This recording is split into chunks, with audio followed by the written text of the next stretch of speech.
Menteri Ketnat ki kam Jingiakhih perthai ubah pol Lyngdoh ula Jubab Halor ka Jingiakhih Jong kaseng All-Khasi Meghalaya Tourist Taxi Association lani AKMTTA. Daga bakentu bandon ka Jingiakhih ka wei hapdeng ki senjok bat ula pensyai ru Halor ka Jingduna palat lai hajatali kali ban kit yakinong wan Jingiakhih. Ula ong ru ba ka long ka bakong san bagi seng berper ki dei ban lumlang ha ka wei kerensan. Ula ong syuk ru bat la baladep an pelong artli ki jingelang bat ki kenhun berper ki badon jingedei bat ki kam Jingiakhih perthai kentup ya ki trai bat ki nong nya kali. Ki trai yang besar bat ki nong elam lenti.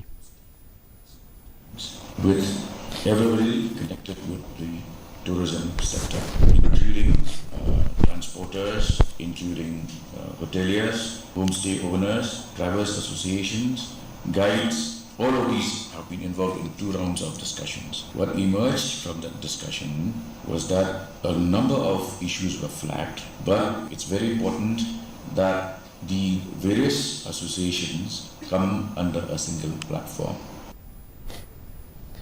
Ka Limpung All Marngar ex-service